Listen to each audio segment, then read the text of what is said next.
लंकापति रावण के वध के बाद जब अयोध्यापति प्रभु श्री राम की कीर्ति दूर दूर तक फैल रही थी और वह मर्यादा पुरुषोत्तम कहलाने लगे थे, तब एक दिन महादेव शिव की इच्छा भी मर्यादा पुरुषोत्तम श्री राम से मिलने की हुई।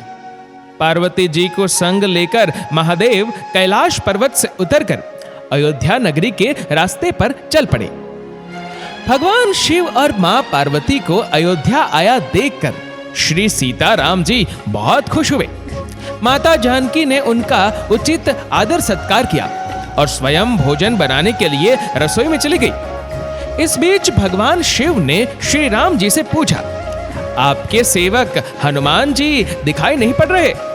श्री राम बोले, वे बगीचे में हैं। शिव जी ने श्री राम जी से बगीचे में जाने की अनुमति मांगी और पार्वती जी का हाथ थामकर बगीचे में आ गए। बगीचे की खूबसूरती देखकर उनका मन मोहित हो गया। आम के एक घने वृक्ष के नीचे हनुमान जी दिन दुनिया से बेखबर गहरी नींद में सोए थे और एक लय में खर्राटों से राम नाम की ध्वनि उठ रही थी। चकित होकर शिव जी और माता पार्वती एक दूसरे की ओर देखने लगे। माता पार्वती मुस्कुरा उठी और वृक्ष की डालियों की ओर इशारा किया। राम नाम सुनकर पेड़ की डालियां भी झूमने लगी थी और इनके बीच से भी राम नाम उच्चारित हो रहा था। शिव जी इस राम नाम की धुन में मस्त मगन होकर खुद भी राम राम कहकर नाचने लगे। माता पार्वती जी ने भी अपने पति का अनुसरण किया और अपने कोमल पांव थिरकाने लगी। शिव जी और पार्वती जी के नृत्य से ऐसी जनकार उठी कि स्वर्ग लोक के देवता गण भी आकर्षित होकर बगीचे में आ गए और राम नाम की धुन में सभी मस्त हो गए। माता जानकी भोजन तैयार करके प्रतीक्षारत थी, परंतु संध्या घिरने तक भी अतिथि नहीं पधारे। तब अपने देवर लक्ष्मण जी को बगीचे में भेजा।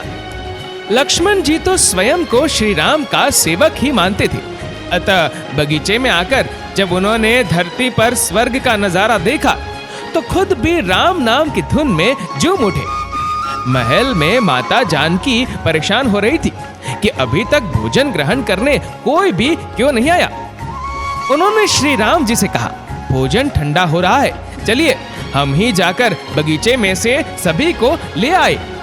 अब सीताराम जी बगीचे में गए तो वहां राम नाम की धूम मची हुई थी। हनुमान जी गहरी नींद में सोए हुए थे और उनके खर्राटों से अभी तक राम नाम निकल रहा था। श्री सियाराम भाव विफल हो उठे।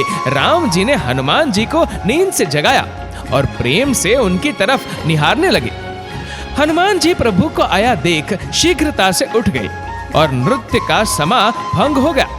शिव जी खुले कंठ से हनुमान जी की राम भक्ति की सराहना करने लगे। हनुमान जी संकुचाए लेकिन मन ही मन खुश हो रहे थे। श्री सिया राम ने भोजन करने का आग्रह भगवान शिव जी से किया। सभी लोग महल में भोजन करने के लिए चल पड़े। माता जानकी भोजन परोसने लगी। हनुमान जी को भी श्री राम जी ने पंक्ति में बैठने का आदेश दिया। हनुमान जी बैठ तो गए, परंतु आदत ऐसी थी कि राम जी के भोजन करने के उपरांत ही सभी लोग भोजन करते थे। आज श्री राम के आदेश से पहले भोजन करना पड़ रहा था।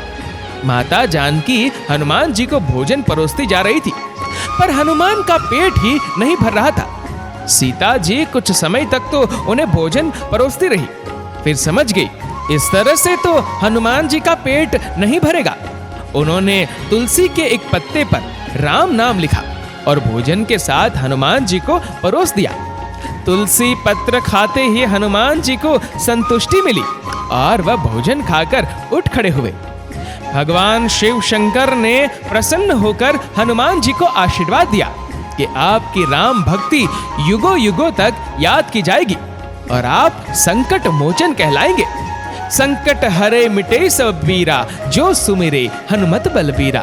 दोस्तों, इस वीडियो को लेकर आपकी क्या राय है नीचे कमेंट करके जरूर बताएगा और अगर आपको वीडियो अच्छा लगा हो तो इस वीडियो को लाइक करेगा, शेयर करेगा ज्यादा से ज्यादा लोगों तक और ऐसी ही और भी रोचक जानकारियों के लिए सब्सक्राइब करें हमारे यूट्यूब चैनल को और फेसबुक पर फॉलो करें हमारे पेज को। धन्यवाद।